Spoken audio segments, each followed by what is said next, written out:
Hola, buenos días. Buen día. Bueno, empezaremos el tema número 4. Parece que ya saben, creo que me llevaron otra materia y era este tema. Bueno, la determinación del tamaño de las partículas comprendidas, o sea, la gravimetría, ¿qué significa? Es la determinación del tamaño de las partículas comprendida en diferentes rangos de tamaños y expresado en porcentajes. Bueno, en los suelos gruesos se puede determinar su gravimetría mediante mallas. Dicha distribución por tamaños puede revelar algo referente a su propiedad física del material. Entonces lo que vamos a ver aquí es lo siguiente. Ustedes ya saben lo que es la gravimetría mediante utilización de mallas, ¿no es cierto? Las mallas, que comúnmente conocemos como tamiz. Los tamiz pueden tener abertura cuadrada o abertura circular. ¿Qué nos permite determinar eso? En ambos casos puede utilizar los tamizes sean circulares o cuadrados. Nos determina justamente la distribución gravimétrica que existe en un determinado suelo. Que eso nos va a permitir justamente identificar el suelo y determinar la utilización que le podemos dar a este tipo de materiales. Especialmente en el suelo grueso utilizamos las mallas, pero en suelos finos utilizamos otro método, que es el método del sifoneado, de la pipeta y el método de la hidrometría. Son métodos diferentes, que se basa justamente en la ley de sedimentación y la ley de Stokes, que es la última fase de este tema. Pero por lo pronto vamos a hablar de lo que es la gravimetría mediante las mallas. Bueno, cuando hablamos de gravimetría, podemos ver que la distribución gravimétrica puede presentarse de tres maneras. Uno, es un suelo bien graduado, que tiene justamente el suelo bien graduado, tiene las partículas de la más pequeña en forma distribuida regularmente hasta la partícula más gruesa. Es un suelo bien graduado. Y el suelo que tiene casi el mismo tamaño de partículas con una pequeña variación del tamaño, eso se llama gradación uniforme. Este es el caso de los limos. Los limos casi todas las partículas son casi del mismo tamaño. Es una gradación uniforme. Justamente compactar estos suelos que estamos usando para carretera, que eso es bastante difícil compactar. Se puede compactar, pero bastante difícil. Después tenemos suelo de graduación abierta. Entonces, la graduación abierta, ¿qué significa? De que tenemos partículas pequeñas, pero no tenemos partículas intermedias. Entonces, inmediatamente aparecen las partículas gruesas. Entonces, tenemos tres tipos de graduación. Suelo bien graduado, graduación uniforme y falta de graduación. O graduación abierta, como pueden llamar. Bien, entonces, generalmente la distribución gravimétrica, ¿no es cierto? La serie de mallas que se utiliza, estamos hablando de números. Por ejemplo, de 2 pulgadas, media pulgada, 3/4 pulgadas, 5/8, etcétera, ¿no es cierto? Dependiendo de la nomenclatura que utilicemos. Podemos hablar también de milímetros, micrones, como quieran llamar, pero nos estamos refiriendo justamente a la abertura de las mallas. Pero sin embargo, cuando ya llegamos a la malla número 4, por ejemplo, cuando ya llegamos decimos número 4, número 10, número 30, estamos hablando de números. Entonces, ¿qué está significando? De que una pulgada cuadrada tenemos 4 aberturas, si es número 10. Perdón, si es número 4. Si es número 10, serán 10 aberturas en una pulgada cuadrada. Sucesivamente va hasta la malla 200, que es el más conocido. Pero también tenemos otras mallas, que son 270, 275, 300, en fin, hay otras mallas más pequeñas. Pero lo más usual es justamente utilizar hasta la malla 200 en mecánica de suelos. Y cuando pasan más de un cierto porcentaje de la malla 200, se hace por otro método. ¿Qué les dije? Que se hace por método de hidrometría, o método del sifoneado, o método de la pipeta. Hay 3 métodos para hacer. Bien. Entonces, por ejemplo, generalmente, ¿no es cierto?, para poder utilizar en cualquier sistema, porque este es un parámetro que nos sirve para clasificar un suelo. Si no conocemos los diferentes porcentajes que pasa en la malla número 4, 10, 40 y 200, no vamos a poder clasificar el suelo. Entonces, siempre es conveniente poner las mallas, cuando hacemos una granulometría, por lo menos colocar la número 4, la número 10, 40, 100 y 200, en cualquier caso. ¿Para qué? Porque esto nos va a permitir, casi todos los sistemas de clasificación de suelos utilizan estas mallas. Entonces, por eso es conveniente colocarla siempre la número 4. Toda la malla, todo el material retenido en la malla número 4 se conserva. Y todo material que pase la número 4 son suelos finos. Puede ser arena, o que sea, pero no son gravas. Son la número 10, y de la número 4 a la número 10, desde la 4 hasta la 100, son arenas. Y desde la 100 a la 200 son limos. Y todo menores a 200 se considera suelos finos, que son las arcillas.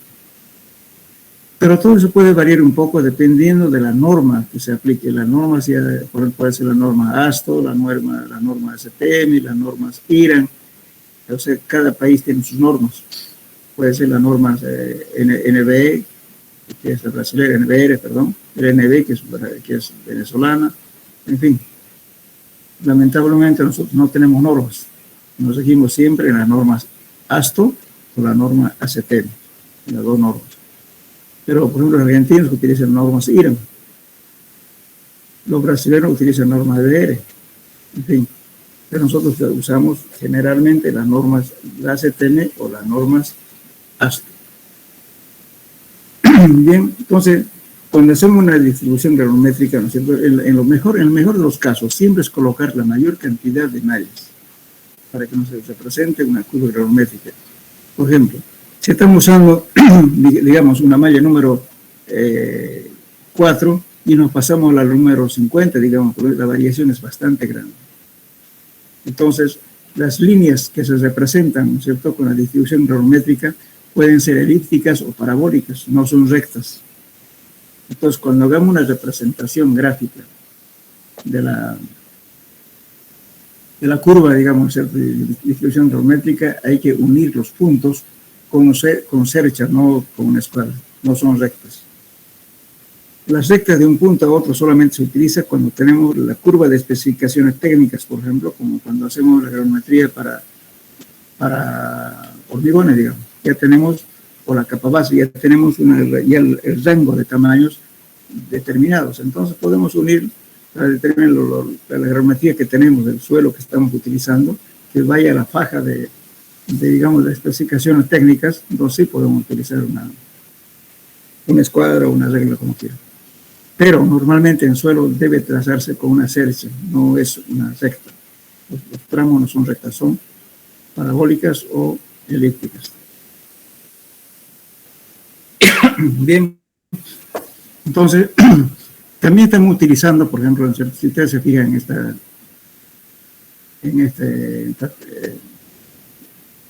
esta tabla, digamos, aquí tenemos, ¿no es cierto?, la abertura de las mallas que está en escala logarítmica. Y aquí tenemos, está en escala natural, el porcentaje de pasos de 0 a 100.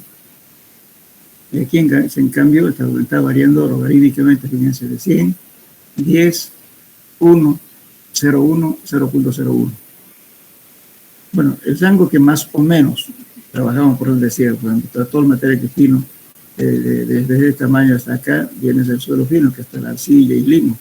De ahí viene la arena, que está desde aquí hasta acá, y la grava estaría comprendida hasta acá. Pero esta tabla está hecha más o menos de la norma ACTM, no puede variar esto si utilizamos otras normas, no es general esto.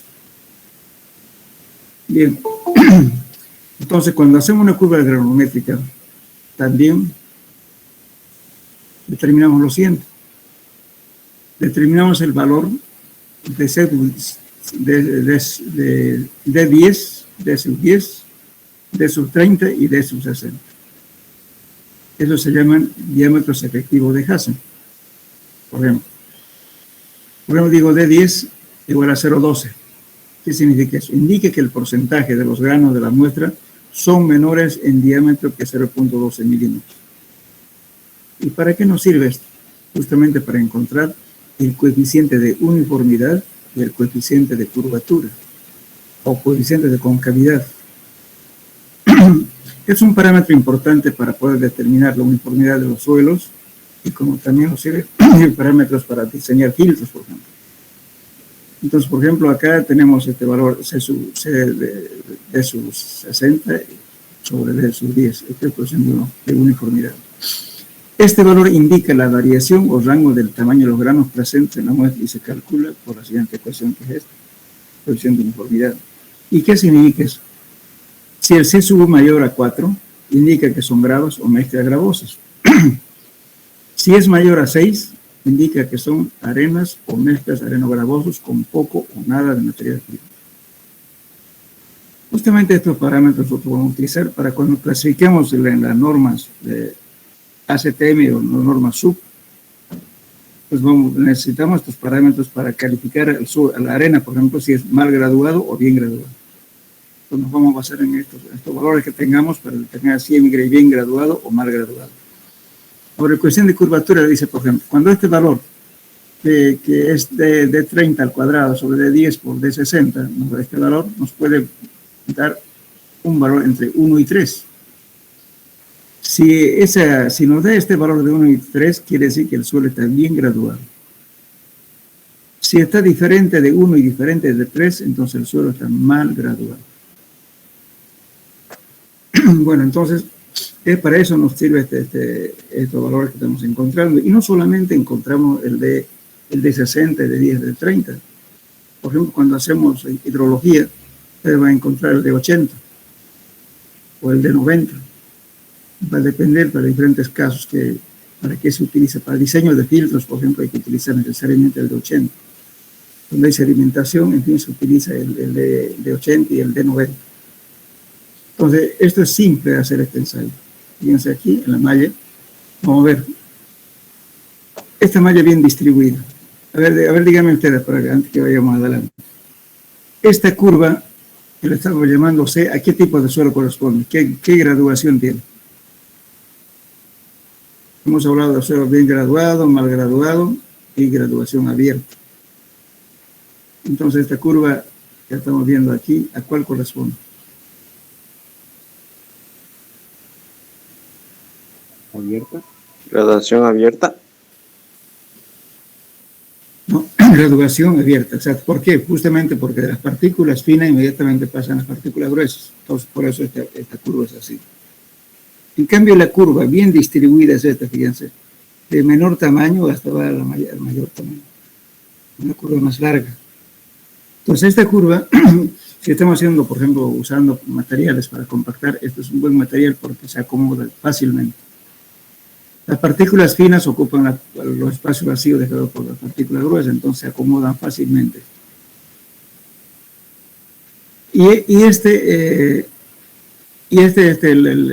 Esta curva, la B, es una graduación abierta, entonces de un tamaño chico pasa al mayor tamaño. Entonces nos da con solamente mirar a la curva, ¿no es cierto?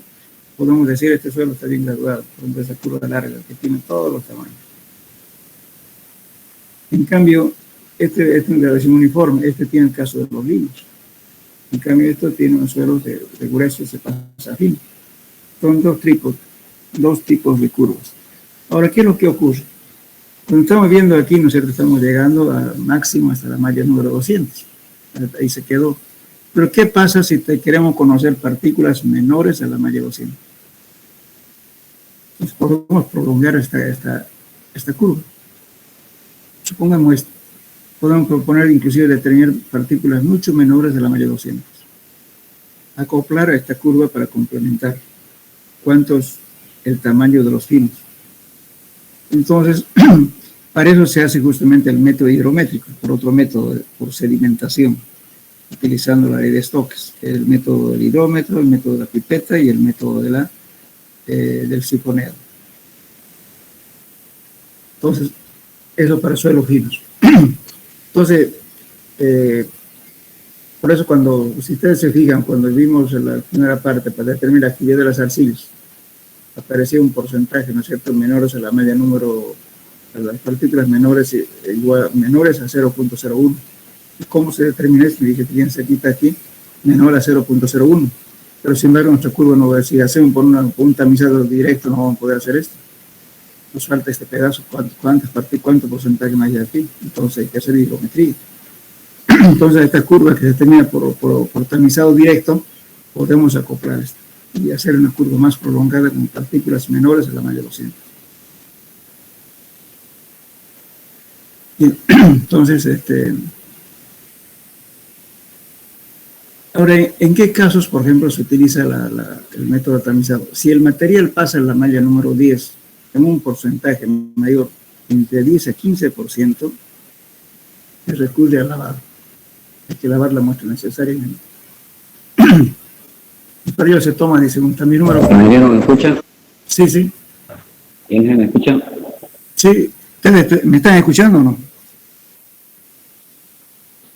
Hola. Es que se va la entrecortado, es que se va la señal y viene. Una pregunta. Sí, sí. Inge, ¿me escucha? Pregunta. Le estoy escuchando.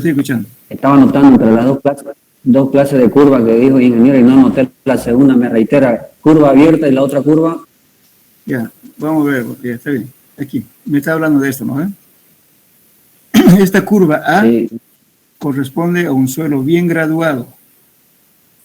Bien graduado significa a esta figura de aquí, a esta. Tiene partículas de todo tamaño. Y esta graduación uniforme, casi tiene partículas del mismo tamaño, que es esta de aquí, la B. Fíjense, no brilla mucho la curva. Así. Es el caso de los limos. Ahora, la otra curva es abierta. De partículas grandes pasa directamente a las partículas finas. Tenemos así, que es el caso C.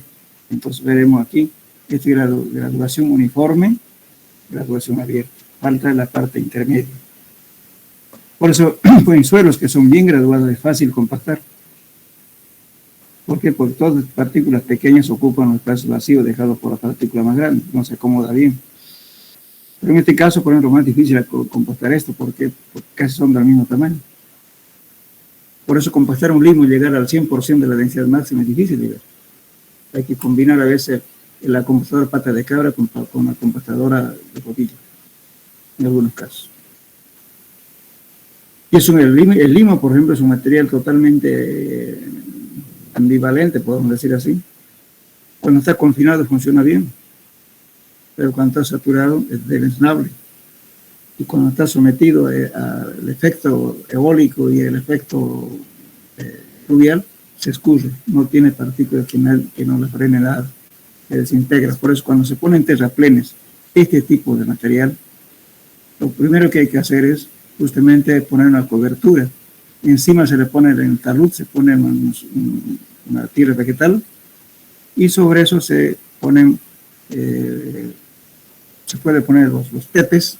Los tepes son, ¿no es cierto? No sé si han visto en el mercado vender unos cuadrados así con pasto, ¿no es cierto? Como es sembrar de césped, es un tepe. O en su defecto se colocan celdas que vienen ya de plástico, y se siembra gramíneas, o sea, pasto, en el lugar para evitar justamente el problema de la erosión excesiva de estos suelos. Porque si ustedes lo dejan libre en un talud, viene una lluvia y se va a ir todo. No hay nada que la frene.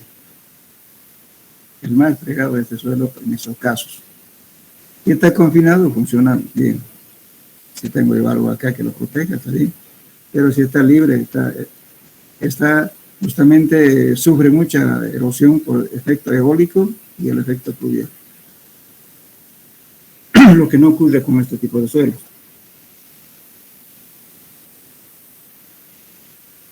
Bueno, no sé si contesté su pregunta. Bueno. Sí, gracias. Ahora, lo que vamos a repetir, lo que estaba diciendo yo, por ejemplo, aquí. ¿Cuándo se hace, por ejemplo, ustedes ya se habían hecho tamizado? Pero, aunque dice en la parte teórica, por ejemplo, aquí nos está diciendo, si el material pasa la malla número 10 en un porcentaje mayor al 10 o al 15%, se recurre al lavado de la muestra, o sea, se hace por el método de muestras lavadas. Y para ello se toma, dice uno, una malla número 40 de protección a la malla número 200. No siempre 40, puedo poner una 100, puedo poner 60, porque quiero proteger la malla 200. Si estoy lavando un poco de gravita, ¿no es cierto?, sobre esta malla número 200, este 200 se va a arruinar inmediatamente. Entonces pone mallas de protección. Si tiene algo de grava, se pone la número 4, después se pone la número 40, después será la 60, sucesivamente, después la 100 y de 100 a 200. Solamente estamos protegiendo que no se arruine al lavar. Ahora, si el material es menor del 5 al 10% de la malla número 10, se procede al tamizado directo.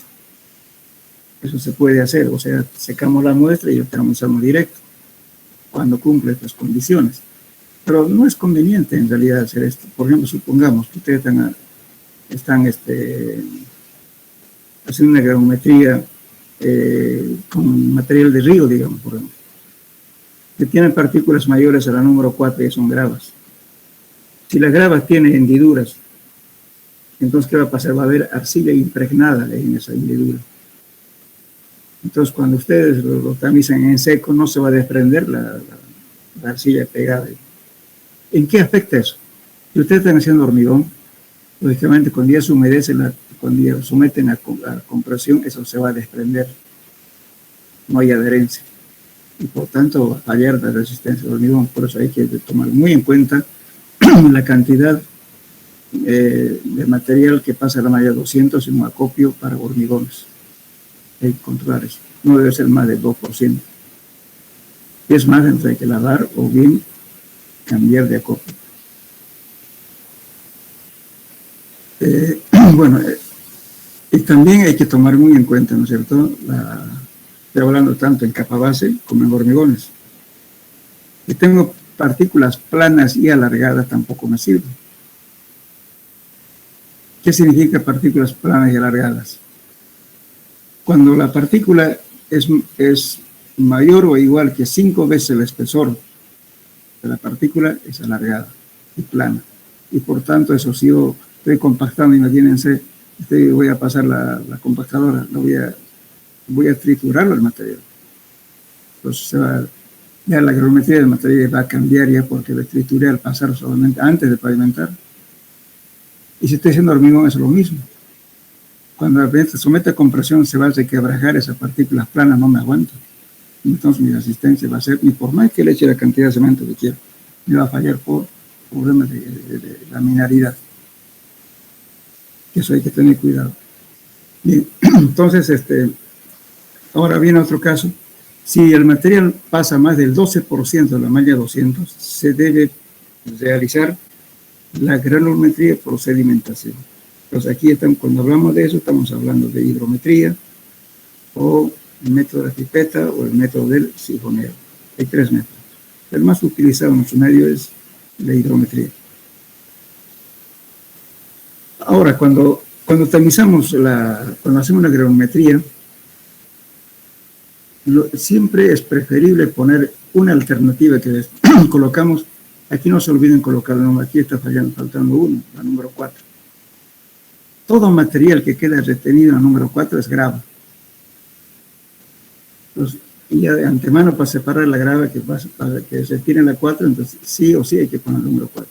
En cualquiera, en esta alternativa o en esta. Siempre se debe poner la 4. Ponemos la 10, 20, 30, 40, 50, 100 y 200. Y la otra alternativa, como le digo, 4, 10, 40, 100, 200, otras alternativas, pero siempre se debe colocar la número 4. La número 4, la número 10, la número 40, 100 y 200, como en este caso, sí o sí. Bueno, con eso hacemos la curva granulométrica y vamos a determinar, como les decía hace rato, el D sub 10, D sub 30 y D sub 60. Para eso calculamos C sub U y C sub C.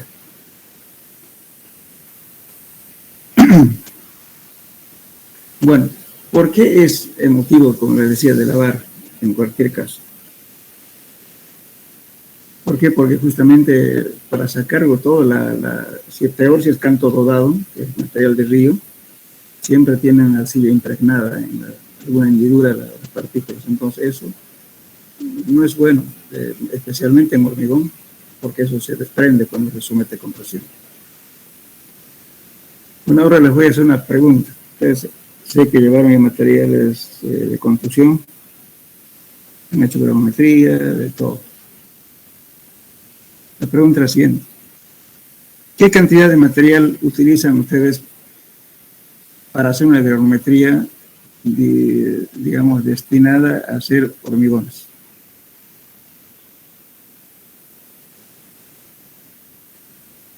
La cantidad mínima necesaria para hacer una granulometría. 5 kilos. 5 kilos. ¿Alguien más?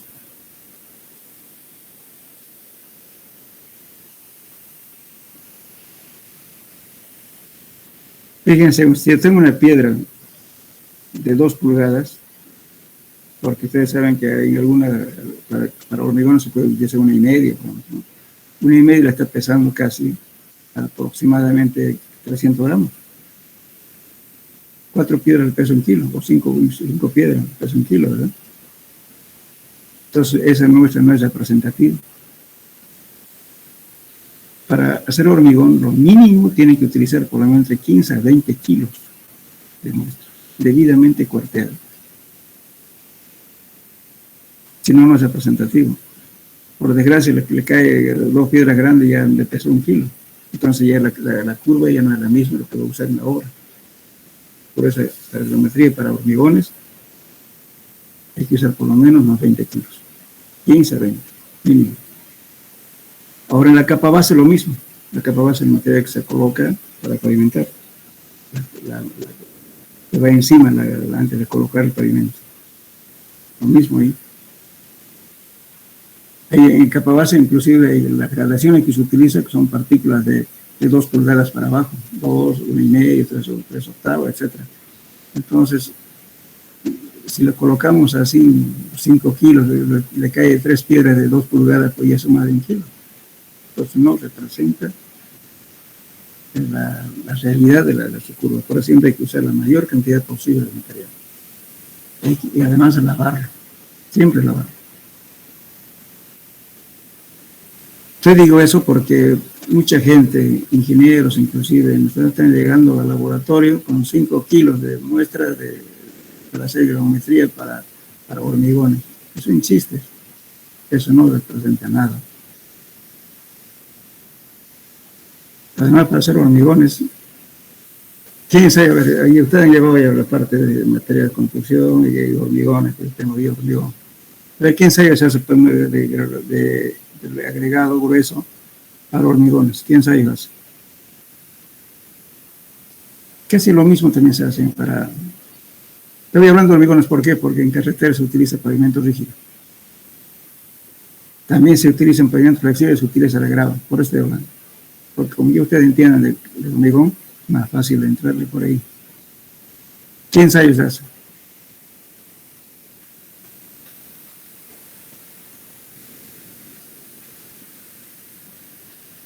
Supongamos que ustedes van a hacer un edificio de 20 pisos, a ver qué exigirían ustedes como ingeniero.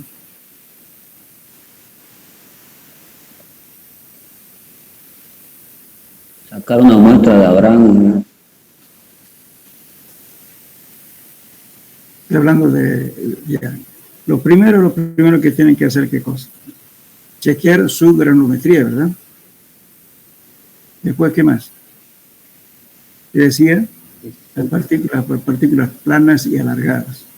Uno, que sería 2 ensayos, ¿no? El otro ensayo que es las caras fracturadas. ¿Cuántas caras tiene fracturadas? Luego, el porcentaje de tesones de arcilla en la muestra. Luego, el porcentaje que pasa en la malla número 200. ¿Y qué más?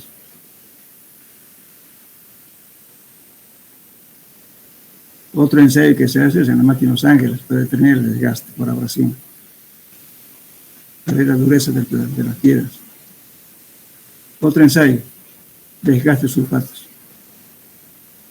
¿Qué es el desgaste de sulfatos? Porque supongamos que las aguas agresivas que de repente están haciendo un puente, las aguas siempre tienen sales, ¿no es cierto? Entonces, eso, si eso puede afectar a los agregados a largo plazo, lo puede destruir. y por tanto facilita el ingreso del agua hacia la armadura. Entonces hay que controlar eso. Y si estoy haciendo, por ejemplo, que se yo de repente alguna obra para aguas servidas, peor todavía. Las aguas servidas lo desintegran las partículas, entonces tengo que hacer el ensayo de desgaste en sulfatos. Después se hace también, si quieren ser más finos en la pavimentación, hay que hacer las pruebas de lignitos, carbones. Todos ensayos por hormigón. Y cuando se hace estrictamente para pavimento, también se hace ensayo. No es nomás hacer granulometría y chalo, no. Hay otros parámetros que es importante determinar. Bueno, no sé si tienen preguntas al respecto. En capa base más o menos el mismo tratamiento por hormigones, porque también trabajamos en hormigones para hacer pavimentos rígidos y flexibles también.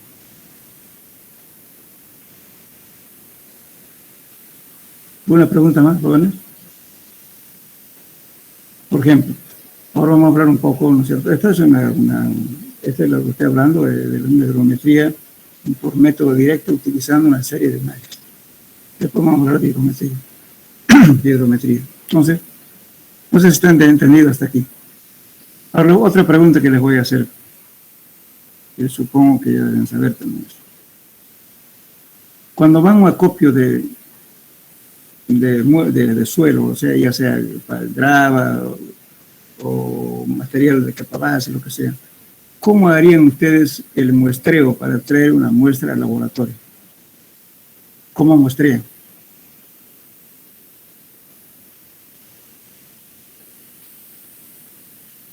¿Me entienden la pregunta, no?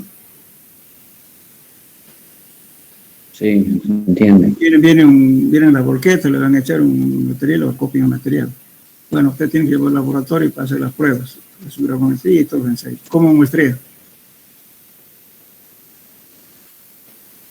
Sacamos una muestra de abajo y de arriba. Más o menos. Y también de la parte de la lateral. Se hacen varios puntos, ¿no es cierto? La parte de abajo, porque el material siempre está segregado. Se segrega el material al volcar la volqueta, ¿no es cierto? Entonces se segrega el material hacia abajo, sobre todo los pesados rápidamente hacia abajo. Y las partículas intermedias quedan al medio y las partículas más finas quedan arriba. Entonces, para hacer un muestreo, hay que hacer en toda una forma transversal, ¿no es cierto? Un poco de abajo, del medio, de la parte del coronamiento y así sucesivamente, todo lo mismo. Entonces, de todo eso se hace una mezcla para que sea representativa. No se puede tomar, y justamente el primer error que comete el ingeniero es eso. Agarra un ayudante y dice, vení, trae una bolsa de banana, toma muestras porque llevamos un laboratorio. ¿Qué hace el tipo? Tienen dos posibilidades. Si ve bonito arriba, va a subir para traer solamente el material de la parte de arriba. Y si es más flojo, va a decir, bueno, yo voy a sacar si queda bajito, me saca todo el material segregado. Entonces, esa muestra no es representativa. Por eso, cuando se hace una granulometría, hay que decir, el material fue proporcionado por el contratante. Otra cosa que ustedes lo muestren. Entonces ahí garantizan que la cosa está bien. Pero si le trajeron otros, bueno, después le van a decir, bueno, usted ha hecho mal el ensayo de granulometría, su ensayo no coincide con lo que estamos haciendo allá en obra. Porque no sabemos quién lo tomó la muestra. Bueno, no sé si está claro. Sí, señor. Pregunta, ingeniero, porque para sacar una muestra anoté abajo, medio, coronado, eso escuché, ¿me corrige? Sí, claro, supongamos que está el suelo, ¿no es cierto? De un poquito de abajo, de unos 20 centímetros, 30 centímetros toma. Y además no va a tomar siempre de encima, siempre se hace un hueco por lo menos 30 centímetros en profundidad. Hacen un huequito y de ahí saca el material. Después unos 2 puntos al medio y a la parte de arriba, en el coronamiento, y después al otro lado. Se saca en todo el montón de tierra, de material que tiene, hay que sacar diferentes puntos. Muy bien, Y ya una preguntita, Sí, sí. que no lo tengo claro aquí. Abajo al medio está claro, ¿no? Pero Coronado, ¿qué zona es? Es lo de arriba, pues encima, pero cuando ya está abajo, arriba, la corona, o sea, el montón, la parte superior. Ah, ya dije, gracias. Eso. La Ahí parte de siempre va la a cabeza, encontrar la material fino. corona. La superficie Eso. sería. Entonces hay que sacar también de ahí. Pues. De repente, no sé, diferentes puntos para que sea representativo. Ahí, gracias. Es importante el muestreo.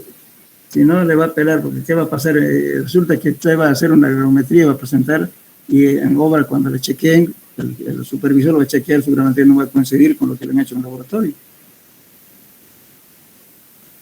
Así, y de repente pidió otros ensayos más, usted en el laboratorio hizo esa muestra mal muestreada, está haciendo hacer todos los ensayos, está haciendo mal.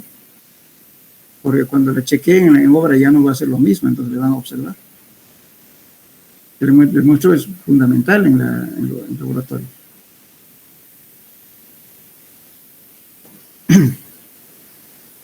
Bien, está claro, está aquí, ¿no? Gracias. Bien, entonces, ahora vamos a hacer un ejemplo de granulometría. Lo que tenemos aquí. Generalmente siempre se hace el lavado. Normalmente en laboratorio, ¿qué se hace? La norma dice, ¿no es cierto?, de que la muestra se lava y se deja secar. Primero tiene que secar. Después de secado, procede a lavar. Ya pasó 12 horas o 24 horas. Después de lavarlo, lo vuelve a secar, recién para tamizar. Ya se pasó 48 horas. Entonces, en laboratorio no se puede dar ese lujo. La norma dice, ¿no es cierto?, la teoría dice que debe ser así. Pero a veces trabajamos más rápido. ¿Qué hacemos? Lo hacemos paralelamente a la humedad, una parte, y luego pasamos peso húmedo y lo estamos lavando inmediatamente. Eso para ganar tiempo. Pero aquí, con este ensayo lo estoy haciendo como normalmente hacemos, pero en la realidad hay que apurar. Se toma de la misma porción una muestra para humedades, la otra muestra ya peso húmedo y va lavando. Luego calcula el peso original, el peso seco. Y aquí vamos a hacer un ensayo, un ejemplo.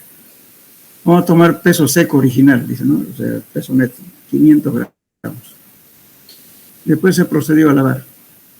Peso seco, después de lavado, me pesó 474.5 gramos. La pérdida por lavado tengo 25.5 gramos. Bien.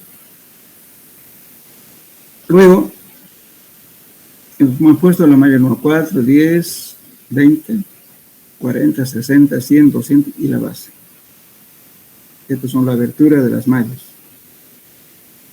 Ahora estoy haciendo el peso detenido acumulado. En la número 4 me detuvo 9.10 gramos sucesivamente, ¿no es cierto?, en cada malla. Este es acumulado. Luego, con estos datos, voy a proceder a calcular el peso retenido en cada tamiz. Eso no es más que la diferencia de entre, fíjense, aquí tengo 9.10 en la primera malla, en este número 4, me quedó 9.10 gramos. Aquí me quedó 44.30, pero ya es acumulado. 44.60 menos 9.10 me da este valor. 35.50, a ver, hagan la operación. Después tengo 120.20 gramos, menos esto, me da este valor. ¿Se dan cuenta, no? Hagan la operación, por favor. Calculen estos datos que estamos dando, pesos detenidos acumulados en cada tamiz. Primeramente 9, después 44.60 menos 9.10 nos da esto. ¿Está bien? Sí, sí. Ya. Ahora, para otro lo mismo. Bien, está bien. 120.20 menos 44.60 nos va a dar este valor.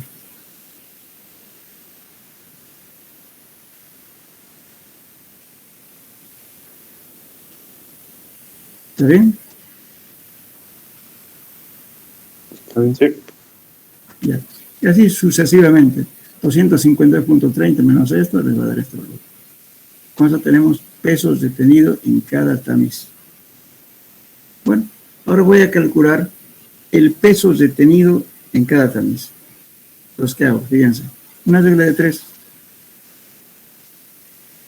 Si pasara todo sería 100%, ¿verdad? Pero si se tuviera todo sería 100%. Entonces estamos haciendo regla de 3, fíjense aquí. Estamos haciendo lo siguiente.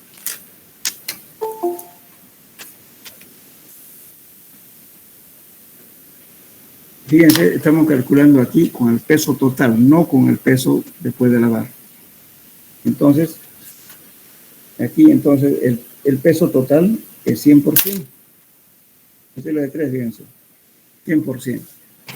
Entonces, lo que me está pesando aquí, lo que me detiene aquí, es X%. Perdón, aquí. 9.10. Entonces, los 500 gramos era 100%. Y los 9.10 gramos es X. X es igual a 9.10 por 100 dividido entre el peso total, entre 500.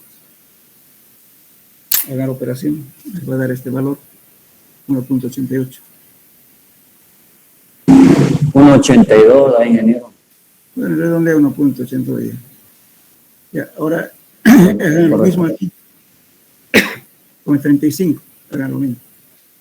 Tiene que darles este valor. 35.50 por 100 entre 500.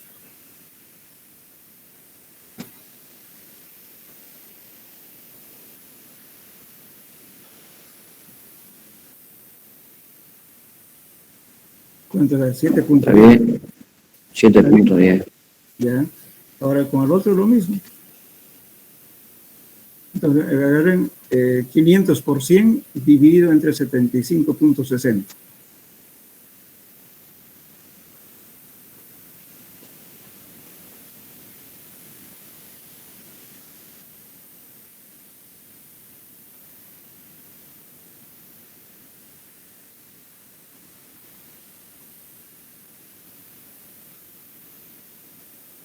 $15.12.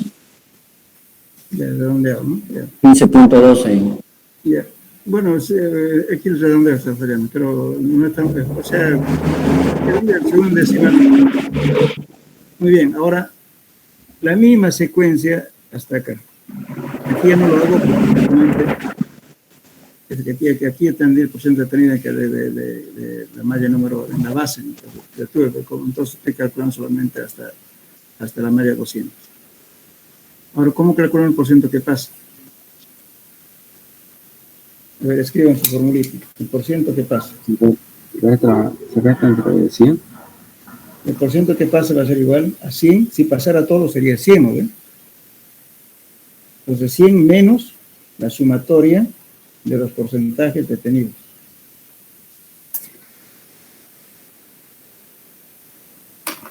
Eso van a hacer ahora.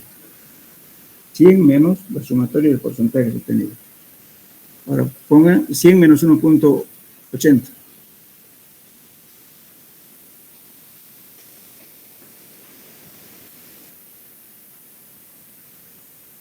Ya, 100 menos 1.80. Sí, 98.20, ¿no? Sí. Ya, ahora muy bien. Ahora hagan 1.80 más 7.10.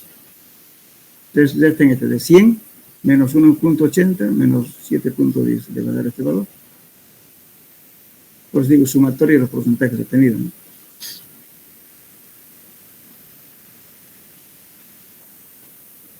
$91.1. Sí, 91.1. Bien. Bueno, después con la calculadora ya lo juegan ustedes. Ahora si quieren suman esto más esto y restan de 100, les va a dar esto.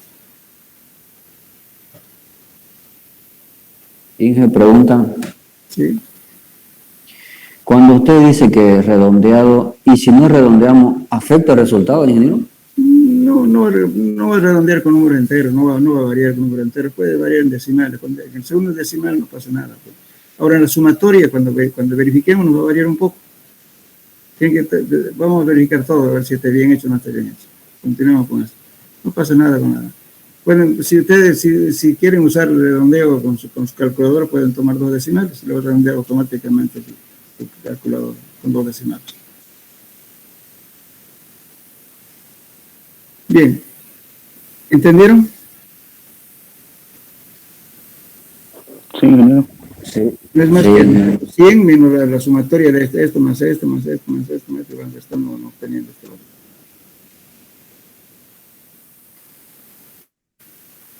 Muy bien, entonces ya tuvieron, ya entienden eso. Ahora vamos a ver lo siguiente. A ver, vamos a verificar. Ustedes saben que el total, ¿no es cierto? Si aquí estoy suponiendo que no hay pérdida por tamizado. Entonces tengo los 500 gramos aquí. Pues vamos a verificar qué porcentaje se perdió por tamizado. Entonces, ¿qué hacemos? Decimos, ¿no es cierto? El peso original es 500 gramos. Háganme a ver, peso total. O sea, 500 gramos es 100%. Pero aquí fíjense en la base, la suma total nos dio 474.30, perdón. O saque su porcentaje de eso. Entonces 474 es X. ¿Cuánto le da ese valor?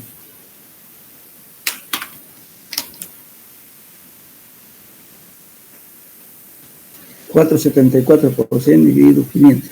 ¿Cuánto da?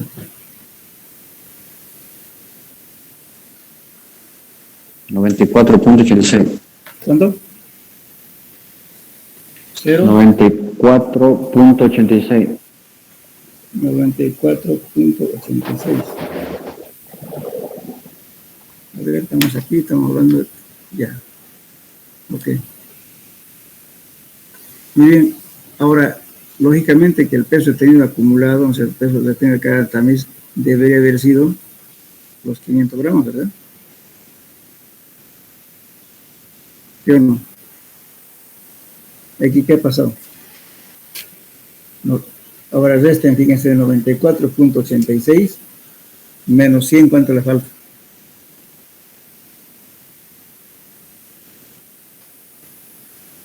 $5.14. 5.14.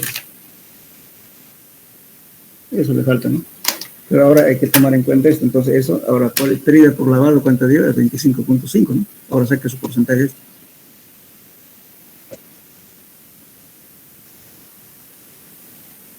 ¿Cuánto sale? ¿De cuál es? De esto, pues, aquí está el lavado, ¿no es cierto? 25.5 gramos. Y así, ahí hay una pérdida aquí. Entonces ustedes sacan ese porcentaje. ¿Cuántos pérdidas por lavado? Tienen 500 al 100% y 25.5 X. Como hace rato. Claro. 25.5% entre 500. ¿Cuánto le da?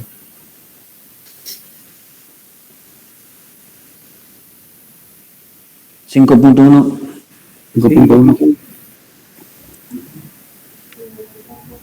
5.1%, dije. Ya. Ahora súmeselo. Exacto, tenía usted 94.86, ¿no ve? Más 5.10, ¿cuánto le da? 0, 9, 9, 9. 99.99. 99. Sí, 99, 96. Casi 100, ¿cierto? Eso ha sido más por redondeo, ¿verdad? Ahora, también es que aquí, lógicamente, nosotros estamos viendo como si no hubiera habido pérdida. Entonces, aquí fíjense, ¿por qué está variando eso? Aquí usted tenía peso después de lavar 474.5, aunque aquí tiene usted 474.30, ¿verdad? Ahora, ese uno que está haciendo lo perdió al tamizar. Entonces, usted aquí tiene pérdida por lavado 5.10. Ahora, la pérdida por tamizado, haga lo mismo. ¿Cuánto perdió? es mínimo, pero es importante. Ponga, estamos haciendo 474.5 menos 474.3. 0,2, ¿cuántos representan porcentajes? 0,2 gramos.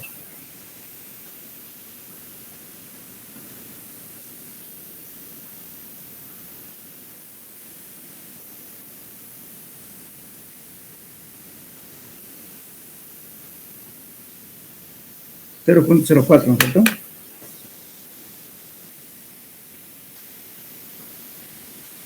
Sí, Y ahora lo suma a 99.9. 4 centésimas. Esa pérdida por redondeo. ¿Por qué le estoy haciendo hacer esto a ustedes, 0.04? Eso es pérdida por tamizado. En una granulometría se admite solamente 2% pérdida por tamizado. Si ustedes tienen error más del 2% del tamizado, entonces está mal. Tienen que repetir el ensayo.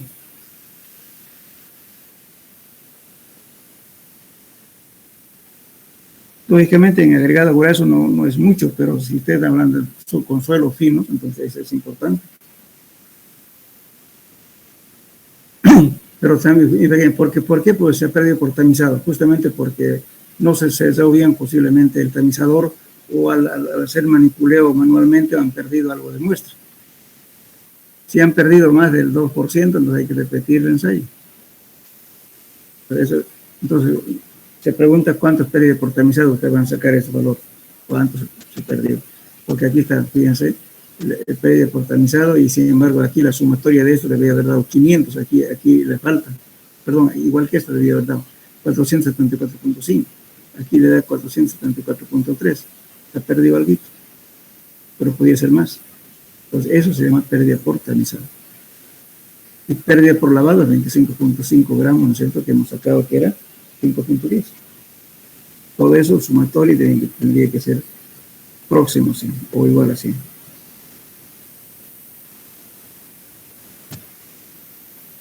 ¿Se entendió?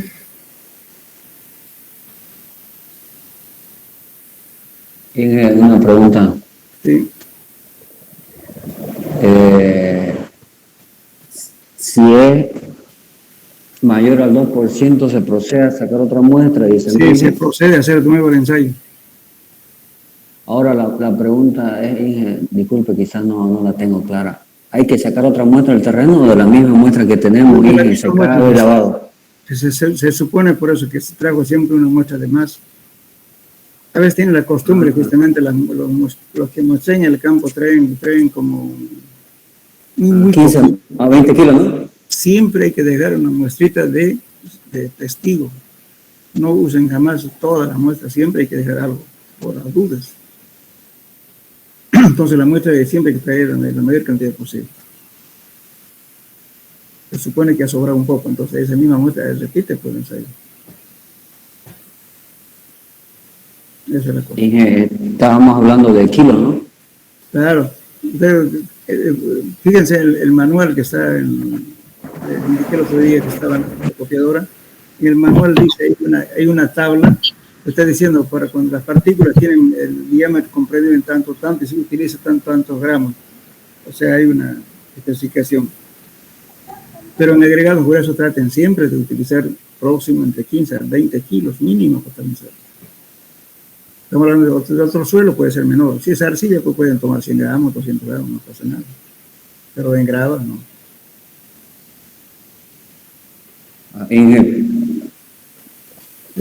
Ya. Muy bien, entonces con estos porcentajes que pasan, grafican.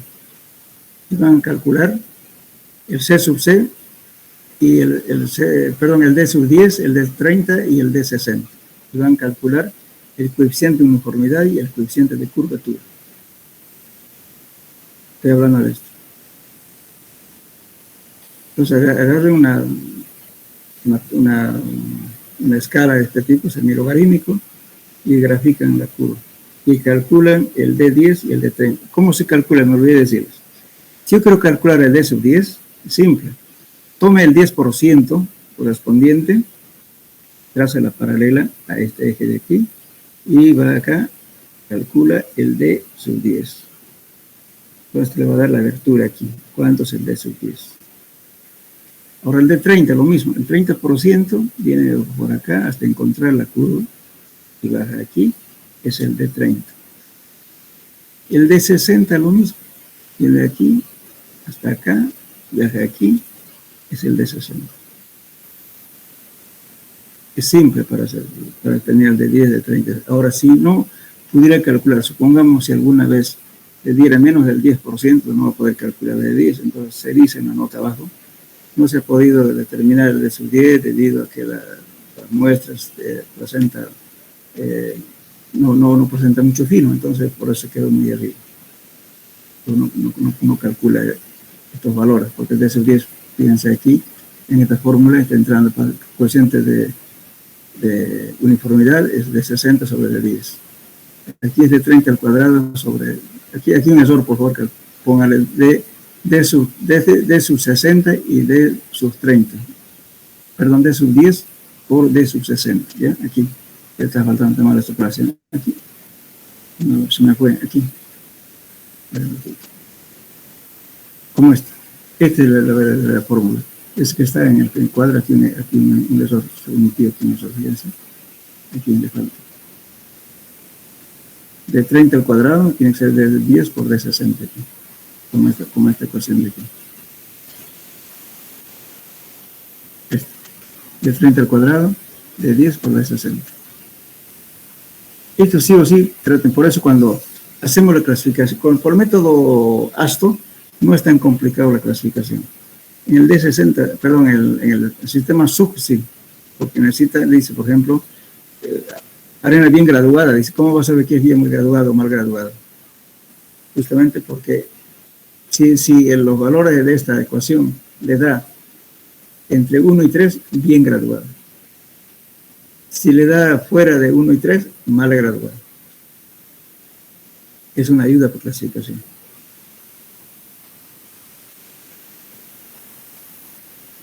Bien, entonces eso sería en cuanto a la granulometría. Entonces ustedes van a graficar esto, van a calcular el D sub 10, D 30 y D 60.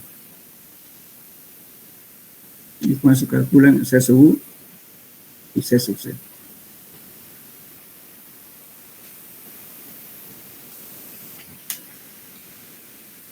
Bueno, este sería el método de la hidrometría. Por favor, para hacer el método de hidrometría, ustedes tienen que leerlo previamente el ensayo, si no, no van a poder hacer. Bueno, el método de hidrómetro es uno de los métodos más conocidos para materiales finos, pero el método que actualmente está utilizando, el método de sifoneado propuesto por Valles-Rodas, es mucho más simple. Valles-Rodas es un boliviano, no sé si alguna vez han escuchado de él, que hizo varias cosas en la mecánica del suelo, introdujo sistemas para establecer taludes, para empujes de tierra, hizo justamente el método de la pipeta, él lo inventó, que es una variante del método del hidrómetro. Bueno, el método de hidrómetro es que es el más común. El método de hidrómetro se basa en el hecho de que la velocidad de sedimentación de partículas en un fluido es función de su tamaño. Lógicamente, en un medio continuo, que es aire o agua, ¿cuál es el que cae primero? El que tiene mayor tamaño, no es el que tiene mayor peso. Inicialmente este método fue propuesto por Goldschmidt en Noruega en el año 1926 y Boyoukus fue en 1927 y finalmente lo perfecciona el doctor Arthur Casagrande. Y eso es lo que estamos manejando ahora. Este método se basa fundamentalmente en la ley de Stokes, que nos da un diámetro equivalente para partículas menores a la malla número 200. ¿Y qué dice la ley de Stokes?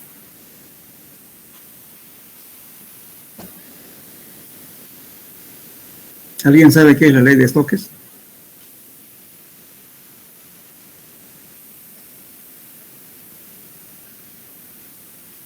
Por favor, para complemento de este tema, cuando yo le dé el cuestionario, Me van a poner al final, por favor, ¿qué es la ley de Stokes? Muy bien, ley de Stokes. Ley de Stokes, así tal como está escrito aquí, Stokes. ¿Cómo se pronuncia, Inge? Perdón, entrecortado lo escuché. Ya, decía que a la tarea que, o sea, como le estoy dando yo de cada tema, ¿no es cierto?, un cuestionario de preguntas, ¿no es cierto? Entonces, al final del cuestionario, cuando les dé este tema, que es número 4, al final lo colocan esta pregunta que le estoy haciendo. ¿A qué se refiere la ley de Stokes? ¿Qué es la ley de Stokes? Lógicamente, nosotros deberíamos saber ya en física, eso es cuestión de física. Pero como no saben, entonces lean para que no se olviden. Inge, una pregunta. Sí. Un paréntesis al tema. Está en la fotocopiadora, Inge, la materia para... Disculpe que no haya escuchado. Sí, está, o sea, lo que lo estoy dando, no sé si alguien puede material grabar para darlo a los demás. Lo que pasa es que yo reformé un poquito lo que está en la fotocopiadora. Hay esta misma cosa, pero algunas cositas que están cortadas, que están como lo puede decir, en la edición vieja.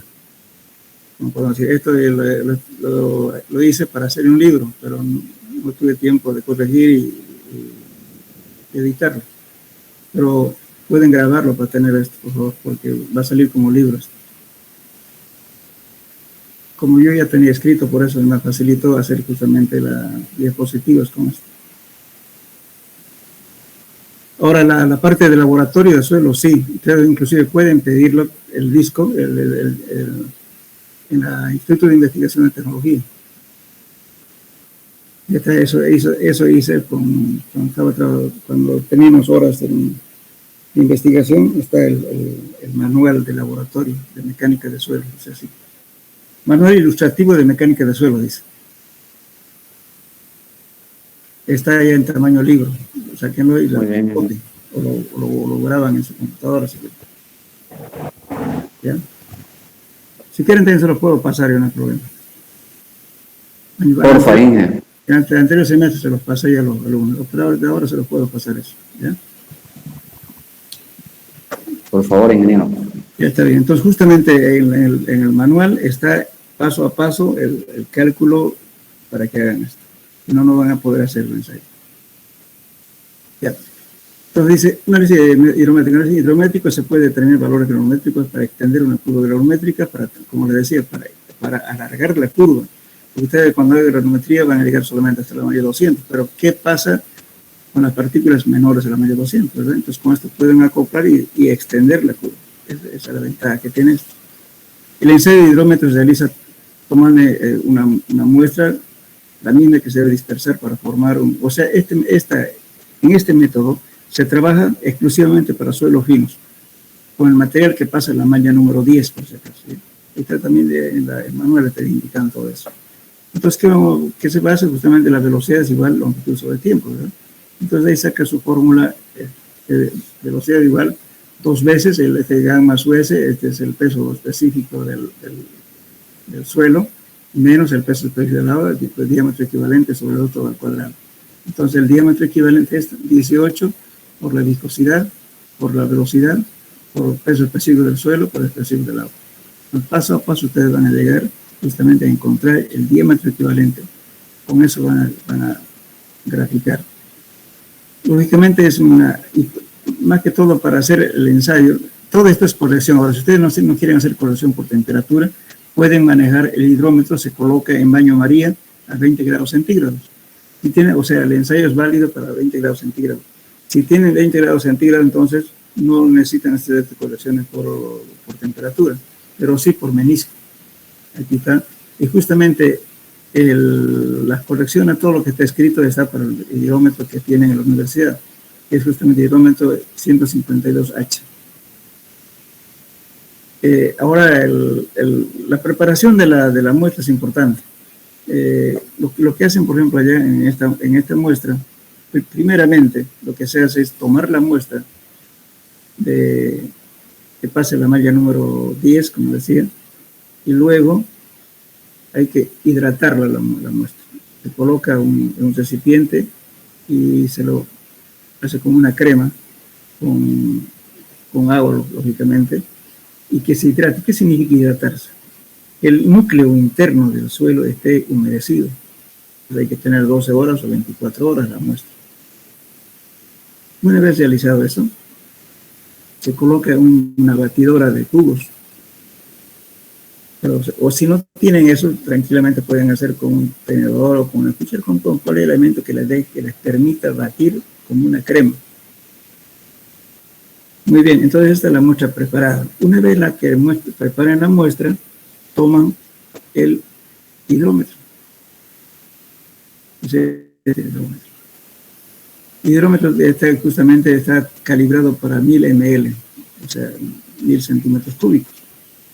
Este es el hidrómetro. Es un bulbo de vidrio, que tiene aquí una escala, y aquí tiene un vidrio, un bulbo. Entonces, ¿qué se hace? Primeramente, la muestra preparada, ya bien mezclada, entonces hay que ponerle a un fluido preparado, aquí. Este generalmente es agua mezclado con dispersante. El dispersante se llama hexametamosfato de sodio. Su nombre de venta se llama cuadrofos con Q, cuadrofos. Anótenlo si quieren. Hexametamosfato de sodio. Nombre de venta en el mercado lo conocen más por cuadrofos con Q, cuadrofos. Ahora, si no tienen cuadrofos, si no consiguen, se utiliza silicato de sodio.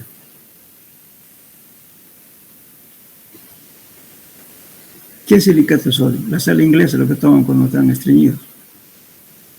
Eso es el sal inglesa. Pero entonces lo venden eso, lo preparan la solución con un porcentaje determinado que está indicando en el manual. Lo preparan y lo mezclan con agua.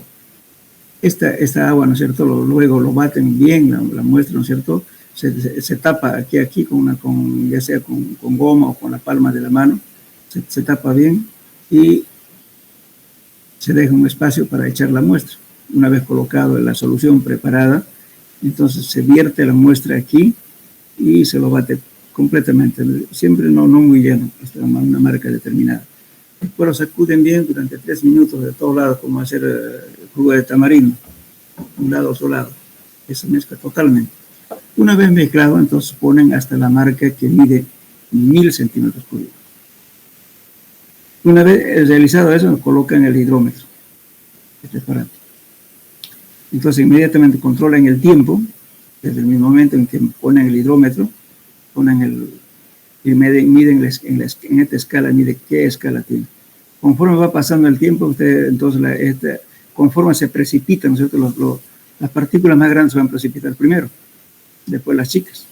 Entonces el fluido va bajando su viscosidad.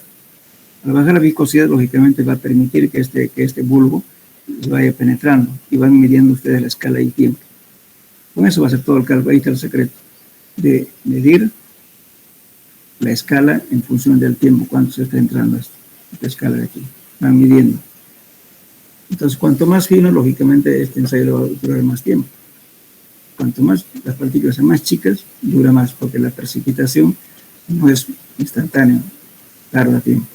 Si el suelo tiende a ser granular, si tiende a ser un poquito más grueso, entonces sí, se hace más rápido el ensayo. Ustedes pueden, para hacer el mismo hora que tienen, para hacer un ensayo pueden utilizar, si quieren, un limo arcilloso. Pero si utilizan la arcilla, les va a durar 4 o 5 horas o tal vez más el ensayo.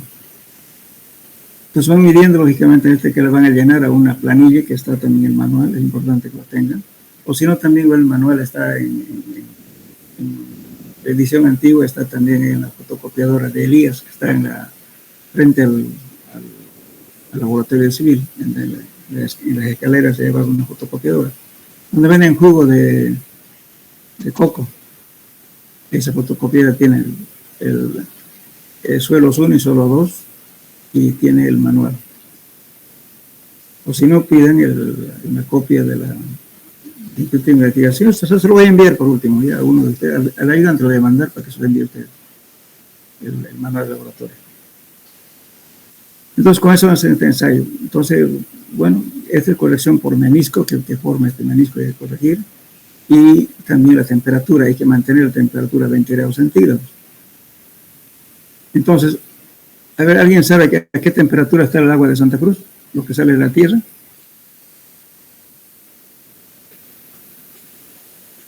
Está aproximadamente a 26 grados. Entonces, si quieren mantenerla a 24, entonces agarran un recipiente y le ponen hielo y la mantienen constantemente durante el ensayo. O si no, miden con un termómetro y hacen corrección por temperatura. Siempre hay que llevarla a 20 grados centígrados. Eso es el ensayo del hidrómetro. Ahora, como tarea, este ensayo complementario no está en el texto. Por favor, me van a hacer ustedes como complemento, y te voy a dar inclusive la bibliografía. Me van a describir el método de la pipeta. Está basado en el mismo principio. El método de la pipeta lo adoptó el cuerpo de las Fuerzas Armadas norteamericanas y en México es común usar la pipeta. El método de la pipeta. Entonces me van a describir cómo se hace el ensayo de la pipeta. Eso lo van a encontrar en español en en Crespo Villalaz. Mecánica de suelo y cimentaciones de Crespo Villalaz. El método de la pipeta.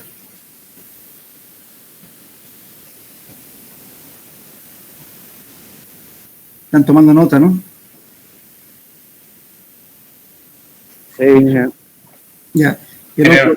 El otro método es el método de la pipeta. Perdón, el método del sifoneado. Ya hemos hablado del método de la pipeta. Eso está en Crespo Villalaz, ¿no? El otro método es el método de la pipeta. Perdón, el método del sifoneado. El método del sifoneado. El autor es Saúl Valle Roda. Raúl Valle Roda. Eso está ya introducido en las normas ASTO, pero está en inglés. Ahora, si quieren en español, busquen su libro que está en venta, cuesta 35 bolivianos. Su libro se llama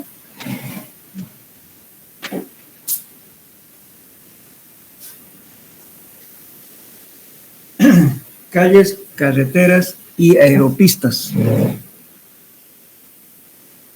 Raúl Valle Rodas. Un libro un poco antiguo, lo que pasa que él murió el año antesito del 70, o sea, su libro fue editado antes del 70. Antiguamente las normas de lo que es ahora ASTO se llamaba ASHO.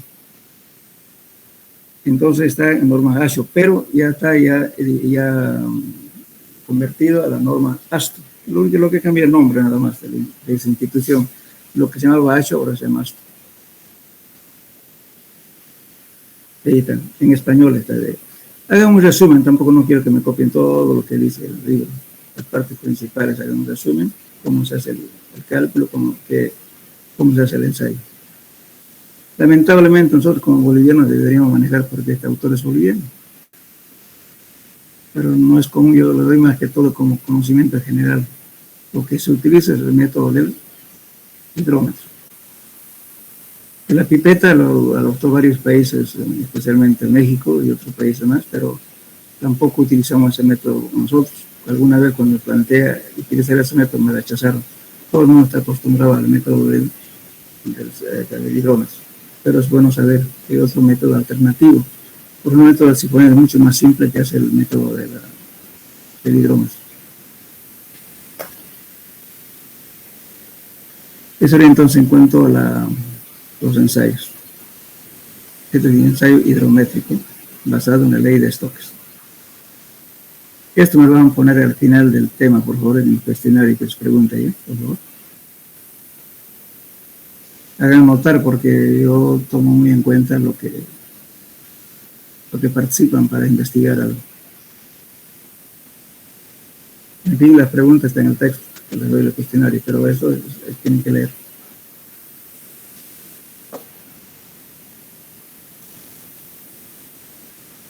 ¿Alguna pregunta?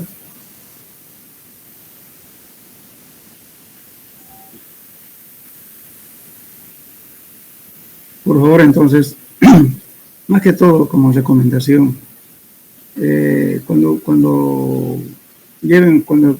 hagan una granulometría, indiquen bien a sus operadores de que cómo se tienen que tomar la muestra, cómo se debe cuartear, todo eso no, a veces, repito, ¿no es cierto? Hay mucha gente que viene a veces de Trinidad, de Guayaramerín, cosas de más de 1000 kilómetros, y están llegando para hacer un ensayo de, qué sé yo, de hidrometría y granometría, y llegan con sus 5 kilos de muestra, pues, ¿no? Pues, a veces no representa nada en vano. En ese caso es perder tiempo, ¿no? Por eso es importante saber cuáles son la cantidad mínima necesaria de muestras y cómo obtener las muestras. Importante.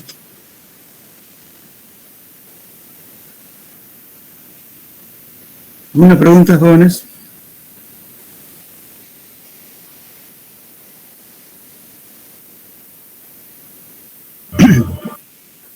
Bueno, si no hay pregunta, entonces, hasta la próxima clase. La próxima clase entramos al capítulo de plasticidad.